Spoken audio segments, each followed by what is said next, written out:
In today's episode, we are speaking to Doug Casey. Doug was a New York Times national bestseller for his original book, which was Crisis Investing. He's a famed gold and silver speculator, and he's also one of the voices for reason in our world of out of control central banks, out of control money printing. So make sure you hit the like button on this video to send it out in the YouTube universe.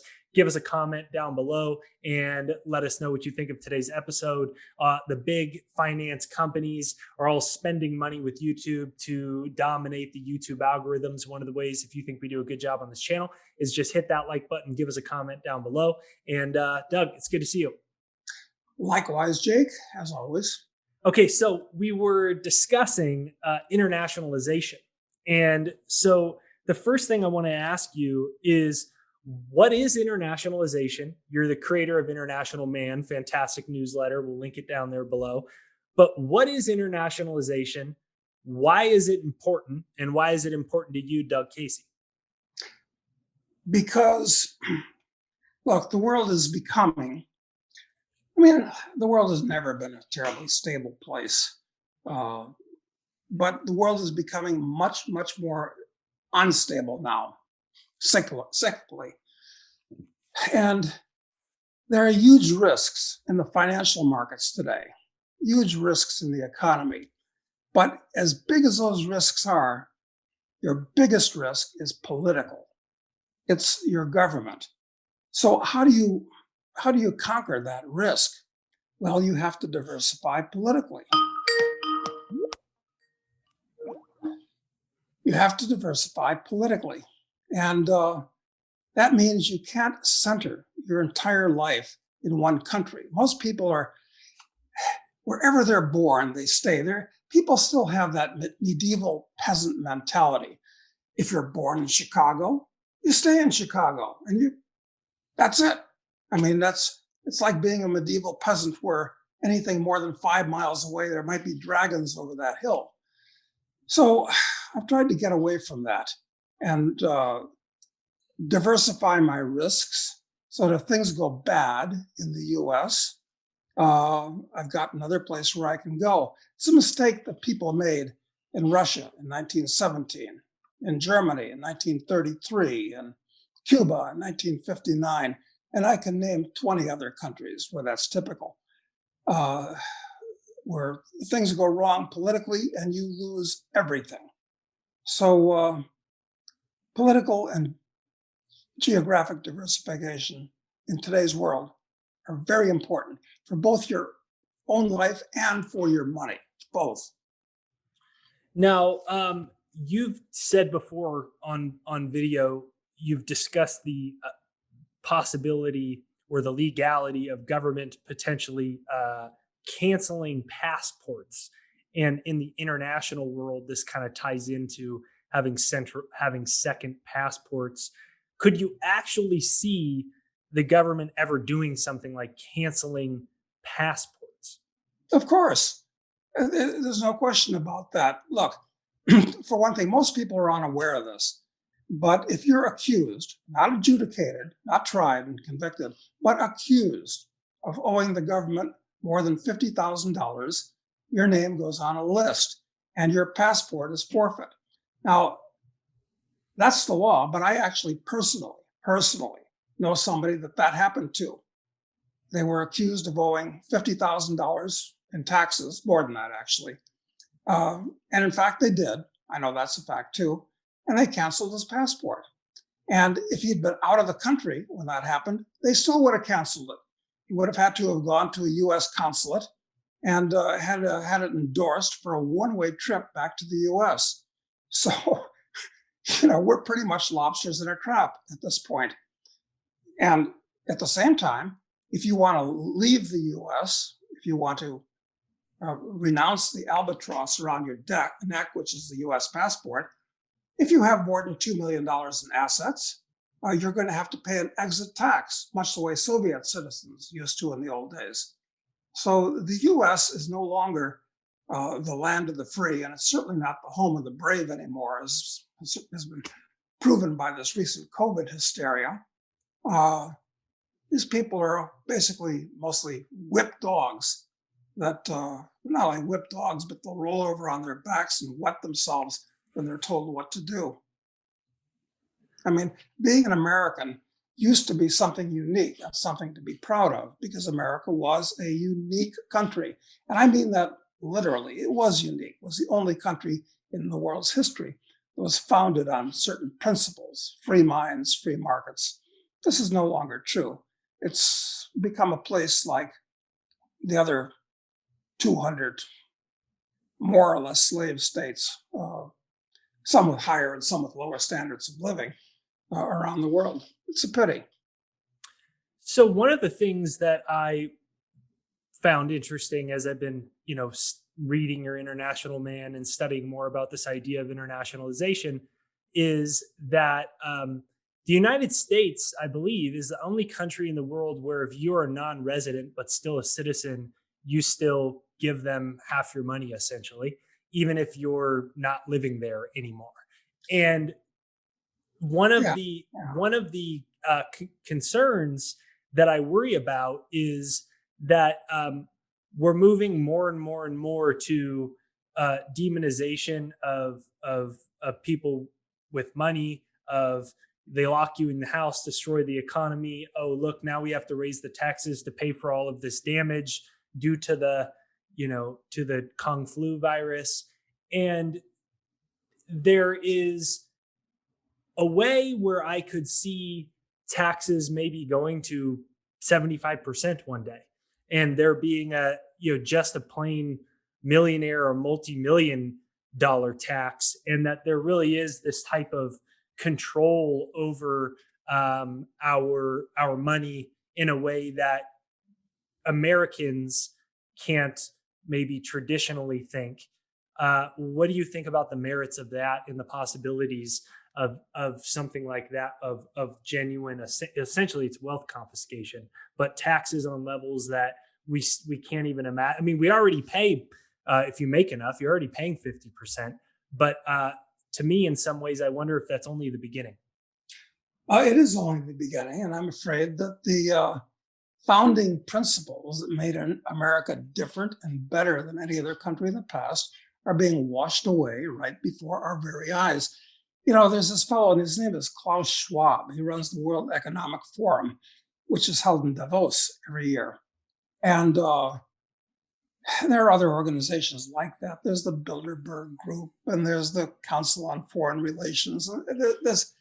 There must be a dozen, maybe a score of organizations like that where the rich and the powerful get together to be buddy and determine what's to be done with the serfs and the plebeians that are under them. But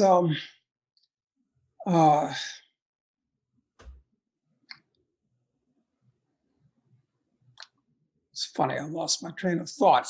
So, do you think that this crowd of individuals that you discussed, Bilderberg, the this, the that, one of the ways we see this internationalization of these Davos crowds right now is a discussion of global taxes, and so and also pressure on tax havens to essentially no longer be tax havens, and to essentially they want a one world government tax system. Do you think that whether it's America or this global system, that taxes can move to a 75% on high income earners, or do you think they'll cap it at a certain point so that people don't rebel? Do you think it's going higher? Yeah, I think it's definitely going higher, certainly on the high income earners. But I guess the question is, what can we do about it? Well, you can't do anything about it politically, quite frankly.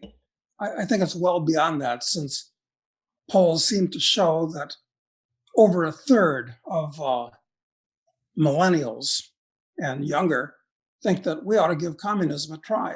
It sounds like a good idea.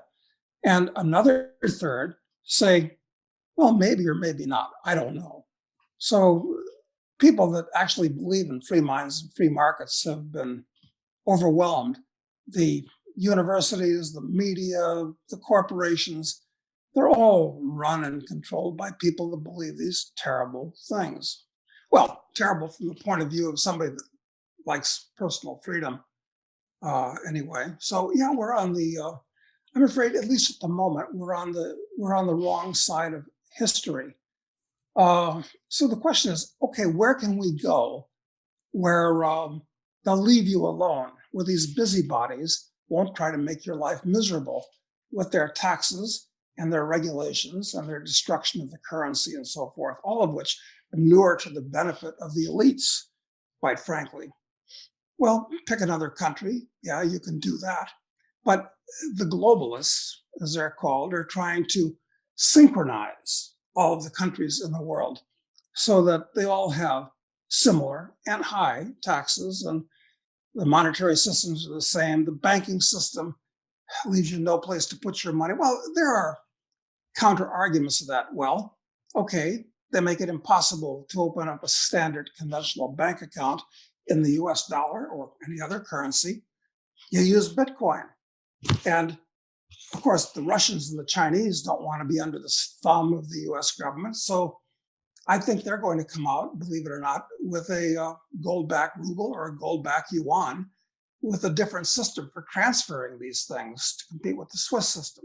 So these things are happening. And at the same time as the globalists are trying to work towards one world government, like the European Union.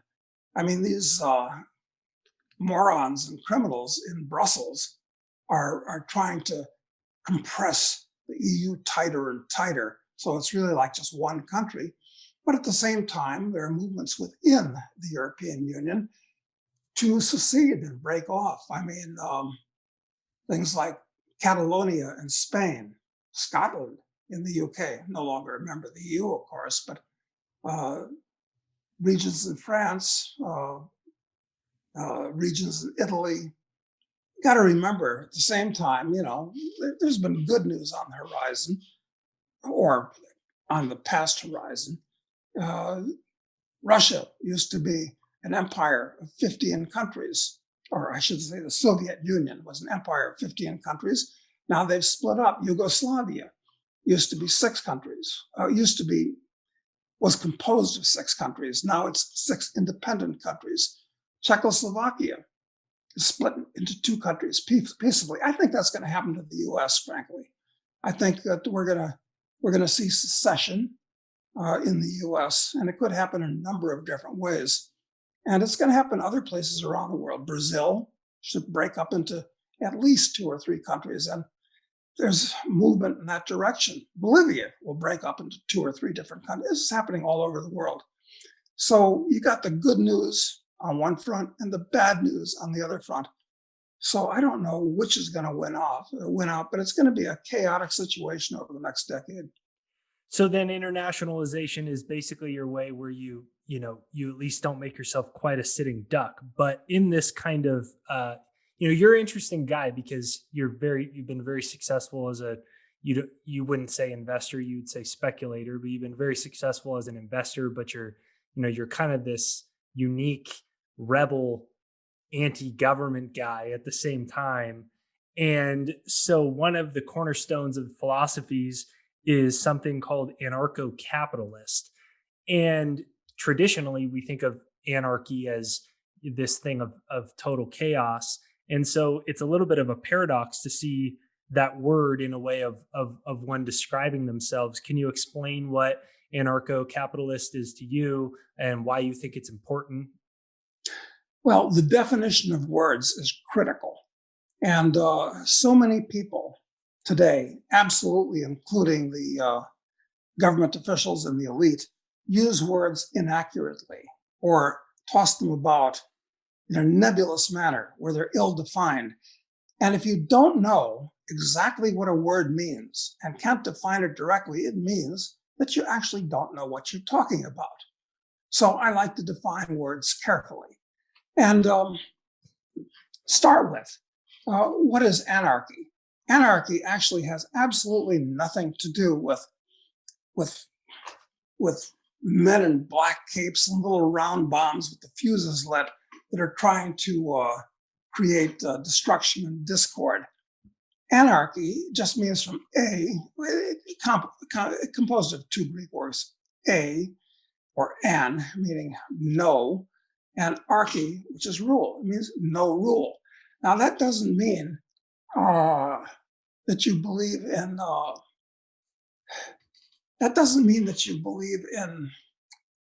look, there's a difference between anarchy and chaos. In fact, I'll say that anarchy and chaos aren't the same things. And those words are usually conflated. People say they're the same thing. No, they're not. They're actually at polar opposites. Anarchy is self-rule, is what it means. It means you're not ruled by somebody else. And perhaps the world isn't advanced enough to have an anarchic society because the average person is too irresponsible to rule himself today. That's what the elites say, and actually, they may be right, in part due to what they've made of the world. I mean, they give you, free school, free food, welfare, free medical, a free place to live, guaranteed annual income. Hey, that's a formula for being irresponsible. You're not responsible for yourself. Okay. So maybe the average person is too irresponsible to rule himself. He needs to be ruled by some other entity, maybe.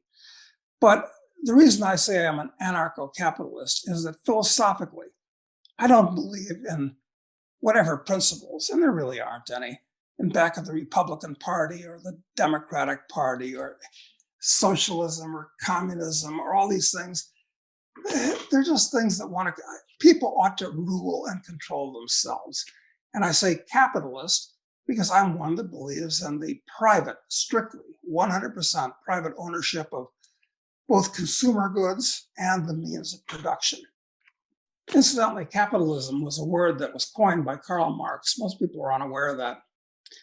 And in his writings, he defined capitalism as a system where the means of production, farms, factories, and so forth, are privately owned and privately managed, and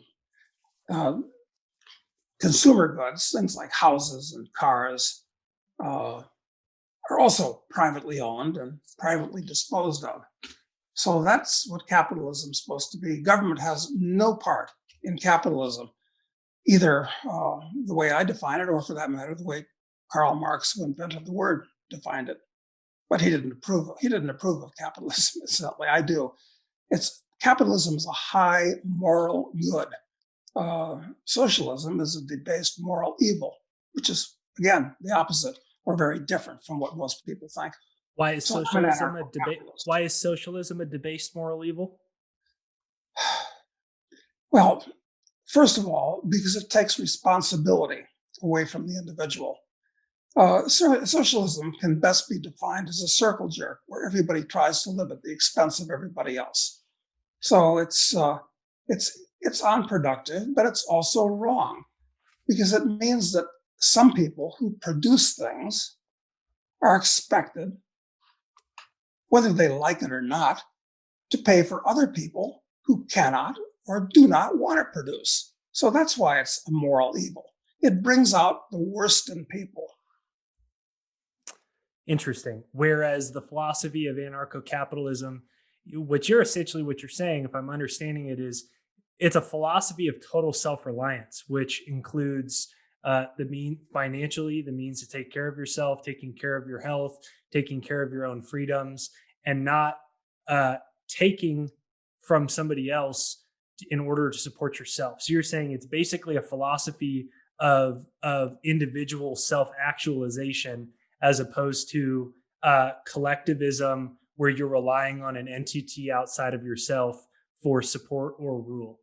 Well, that's absolutely correct, but I'd go beyond that because I like living in an advanced industrial society where we have all these wonderful conveniences around us and where technology is compounding upon itself daily. The thing to remember is that that's only possible in a free market capitalist society. You're not going to go anywhere in a socialist society where to each according to his to each according to his needs, whatever needs are. That's never defined, and from each according to his according to what did Marx say? From each according to his keyword, and I can't remember what Marx said.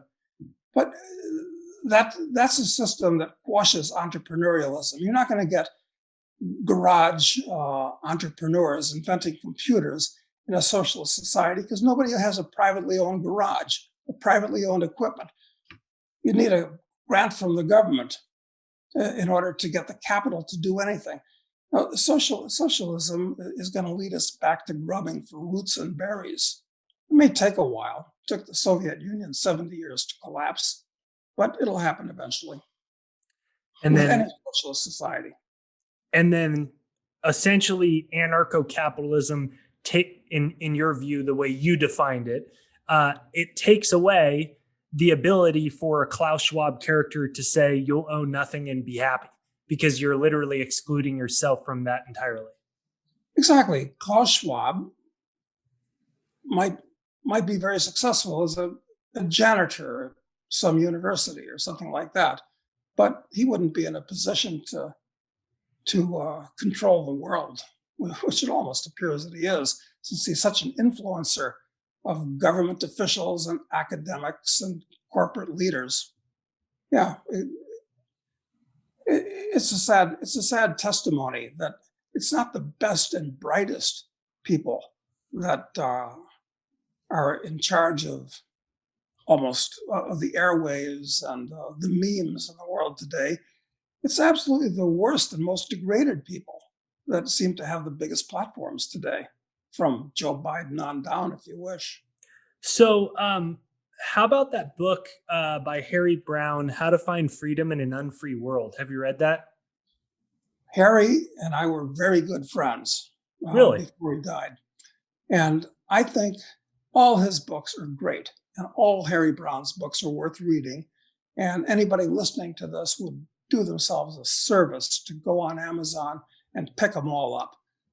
But How I Found Freedom in a Non-Free World, absolutely one of the best from a philosophical point of view. He's spot on.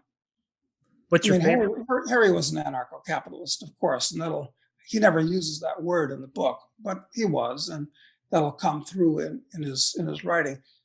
And once again, I'm not sure if I was entirely clear before, but if you believe that mankind's future should be and can be among the asteroids and the planets and eventually other star systems, that can only be accomplished really with an anarcho-capitalist system, which is advancing in freedom and technology, which doesn't happen in a concrete bound, state circumscribed system, bureaucratized, which they all are. So I find that very interesting, because one of the areas I would say as an individual that I've struggled with is, once I decided that I didn't want to play blind to what was happening in the world, and I really investigated the financial system and the political system. In some ways, it made me more cynical, and probably more. It added more frustration and essentially heaviness to my life. And now, when I think of that name of that book, How to Find Freedom in an Unfree World, I've really realized that I can have, to the best of my ability, pretty damn close to total freaking freedom if you internationalize, if you do all these things, if you do it properly, if you have the right style of business. You really can do it. And so I look at someone like you, I look at someone like Harry, people like Rick as examples to me, as inspirations to me. And I didn't know you and Harry were friends. And so I was curious what the title of that book, How I Found Freedom in an Unfree World, meant to you or means to you now. And why were you and Harry such good friends? Well, let me see. How did Harry and I meet? We met in Zurich in 1975, roughly. Oh, wow. And I was there because I'd been asked to do an interview with him by a publication which is no longer with us, called Inflation Survival Letter.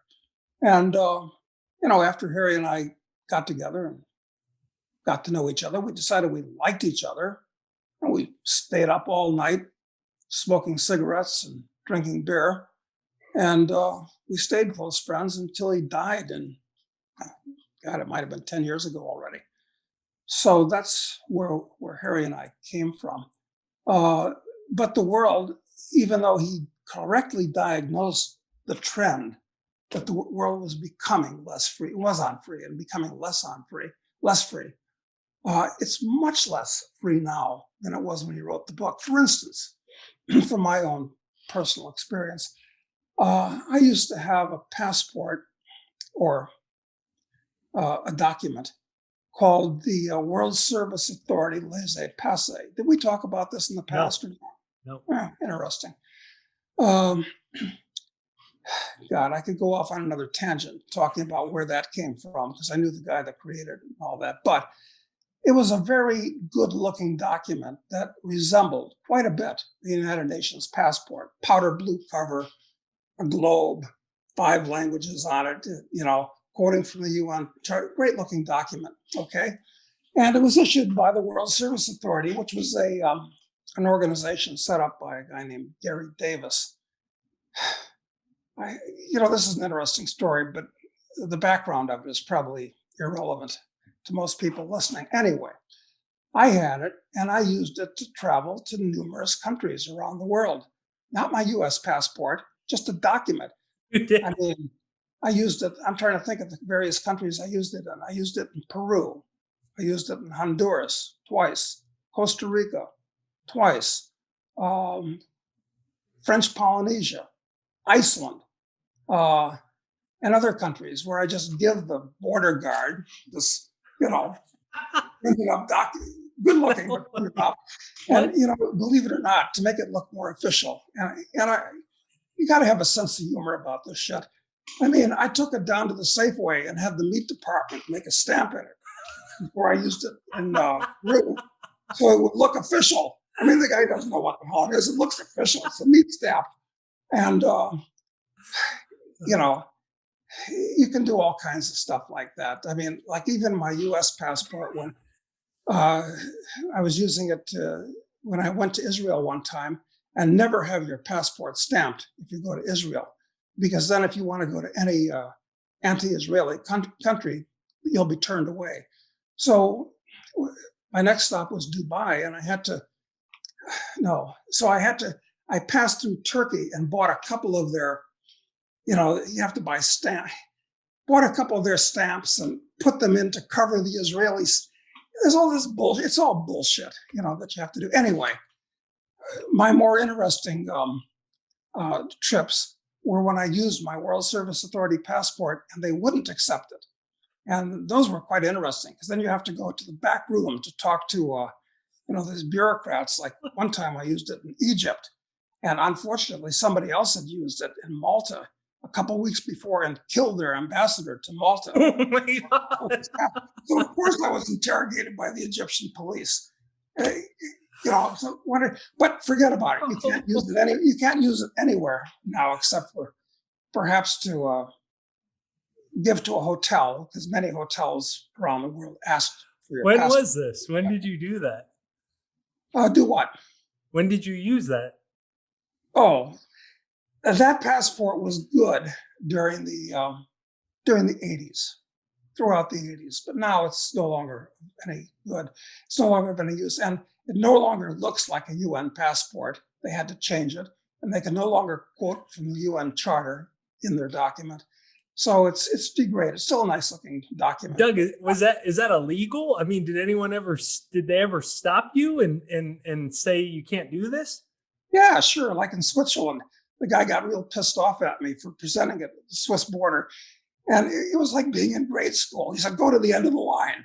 Well, I wasn't going to argue with the customs guy. So yeah, I went to the back of the line and showed him my US passport the next time around. He gave me a little punishment. Go to the end of the line and show me your real passport, stuff like that. But I had some really, really, like in Morocco, I tried to use it, and they sent me to a back room. And you figure, back room in Morocco, this could be dangerous. And at the time, my French was fairly good, still passable, but it was better then. So I felt very bold at that time. And he asks me, so he said, "Ce n'est pas valable ici."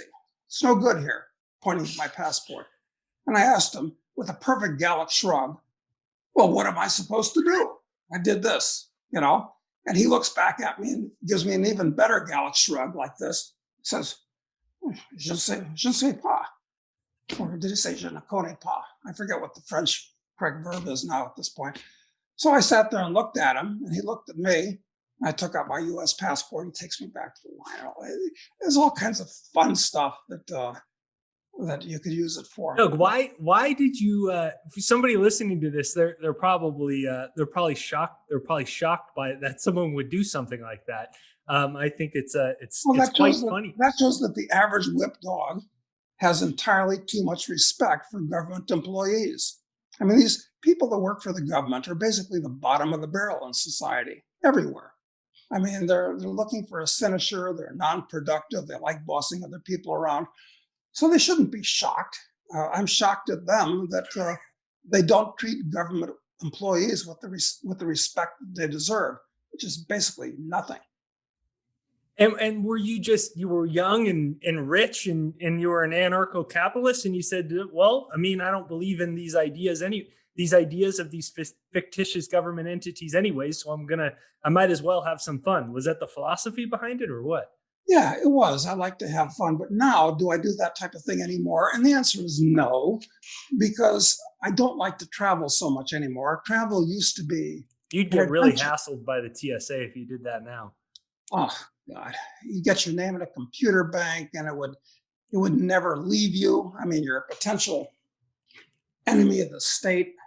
So no, I don't do that anymore. I just like to get through the formalities without without risking anything more You than like to that. focus on Harry's How to Find Freedom in an Unfree World. So let's kind of wrap it up with that theme here of freedom in an unfree world. What would you say are, you've met a lot of interesting people. Harry's obviously was a very successful, interesting individual. Rick Rule is a good friend of yours. You have all types of Ron Paul. I mean, you know a lot of very interesting, very successful people that are also very unique thinkers. And I wonder, what would you say a couple of those cornerstone principles of finding freedom in an unfree world are? Some of those anarcho-capitalist principles for freedom in an unfree world. Well, okay. I think that there are really only two important laws. People say, no, no, there's 10. There's the 10 commandments, but most people can't even remember the 10 commandments. It's too hard to remember 10 things. That's why primitive people, when they count two, three, many. So 10 commandments is entirely too many to remember. I believe in just two laws. And this relates to being an anarcho-capitalist or an anarcho-capitalist system, legal system, if you wish. And these two great laws that you should observe are do all that you say you're going to do, number one. And number two, don't aggress against other people or their property. And if you observe those two things, they're pretty easy to remember, only two things. Any grade school kid intuitively understands them, quite frankly. You don't need a law library the size of the Library of Congress. I mean, just observe those two principles in your life. But as time has gone on, I try to simplify things more and more. And I'd say that I've thought about this. And although those two great laws, which are laws that, the second law of thermodynamics, that's another law I can live with in addition to those two laws. The law of gravity, I guess that's another one I can live with. But I've tried to, from a moral and legal point of view, boil it down to just one great law. And that is, my one great law is, do as thou wilt, but be prepared to accept the consequences. And frankly, that's pretty realistic because most people basically do whatever the hell they want to do. But they're not prepared to accept the consequences. They don't think, well, what are the consequences if I do this? Like if I kill that guy over there. It happens all the time. It happens every weekend in Chicago. A dozen people get killed. Okay. So people do what they want to do, but they don't think the next step. They don't think what are the consequences of that. And if in grade school people were inculcated, not with those two laws that I mentioned, but with the one great law, do as thou wilt, but be prepared to accept the consequences, especially the second one, people would think more and the world would be a better place, even though there'd be no actual laws per se. You'd have to figure it out. So, while we're talking about internationalization on this theme, my final question to you is, what's your best? I had no idea you were that good friends with Harry Brown and known him for so long, and so I'm curious, what's your best story or memory of Harry or you and Harry's friendship or memories of Harry? Oh God! I mean, look, he was just a great guy to hang out with because he was funny. He had a great sense of humor. He could have been a stand-up comic as easily as he was an excellent economist, which he was. Uh, Anything in particular? I'll have to think about it. Nothing really jumps to mind. I mean, just sitting down with them and having a drink and a smoke. I mean, it was always amusing. We could do that for hours. Fair enough. Fair enough. So, Doug, you've been more than generous with your time. We've actually done two parts today. We've been recording for a while, and I don't want to drag it on any longer because you spent a lot of time with me. But this was the most fun I've had in quite a while recording both of these two. That was you gave me quite a good laugh, and I've really enjoyed our recordings. Well, maybe we'll get to do it in person sometime, Jake. That would be nice. We're doing it in person here pretty soon when you head out to the Cayman Islands. So it's already on the list. So I'll be there. But before I go there, I'm going to go to Freedom Fest in Rapid City in July. oh, in July, I didn't know Yeah, about that Freedom Fest. All right, are you speaking at that? I'm just, I don't like giving speeches anymore. I told Skousen, who's an old friend of mine, who runs that thing. It's kind of his big private commercial party, kind of a contradiction in terms. It's got going to have 2,500 people jammed into Rapid City this year. Um, I told him, look, I don't want to give a speech, but I'll be on panels where I can just comment on what other people say. So that's all I'm doing there this All year. right. Well, I might have to make it out there so we can smoke some cigars and meet in person. So, any final thoughts? I thought that was a very fun, interesting interview to talk a little bit about internationalization. Well, if you're an author, you have to promote your books. And I would urge if anybody likes the stuff that I'm saying here and would like to find out more, don't read my nonfiction books, which are pretty good and are out of print. Read my fiction books. And you'll notice that in back of me, this is a house I just bought. So it came with a big library, but there's no books in my library. I'm surprised you haven't commented on that. Well, I have thousands of books, and eventually I'll put them on these shelves. Right now, there's only four things on the shelf in back of me. Um, One is a statue of Uncle Scrooge, who's kind of my hero.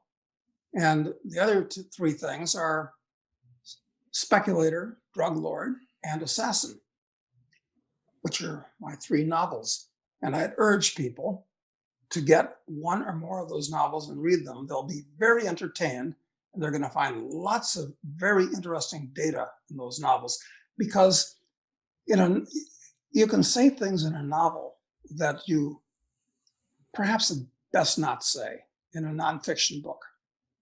It's a great series too. I let my dad know recently, and he presently has the book Speculator. So I'll link all three of those right there down below. If you want a good read, have some fun, have some laughs, and certainly spurs your imagination if you're a mining stock investor as well. We'll link all of Doug's books, and I'll also link International Man website. It's an awesome free newsletter. Doug writes bit for it. Have a great writer, Jeff Thomas, that writes for it as well, that writes some fantastic articles. And that was kind of the theme for today's conversation. And one other thing, Jake, it's not comparable in size to yours, but it's a small podcast that I do with my friend Matt Smith a couple times a week, and sometimes it's people say it's amusing. It's called Doug Casey's Take. It's It's on. quite It's it's still on YouTube. We don't know how long it'll stay on YouTube, but it's still there now. it should be called Doug Casey Unfiltered. So if you really want to look into how Doug's viewing everything that's happening in the world, it's a fantastic YouTube channel. Like you said, it's Doug's Tape. We'll link all of those right there down below, and link to subscribe to Doug's Take as well. I want to thank you for watching this video, whether you're a new subscriber. If you enjoyed this episode, make sure you hit the like button on this video. Give us a comment down below for the good old YouTube algorithm. The big channels are all paying off YouTube to pop up in the top of your newsfeed. So if you think we do a good job, have important conversations, hitting the like button, giving us a comment helps send this out into the YouTube universe. If you haven't yet, make sure you subscribe and bell notification to get notified for future conversations. And Doug, thank you so much. I really enjoyed it. Super, Jake. See you soon.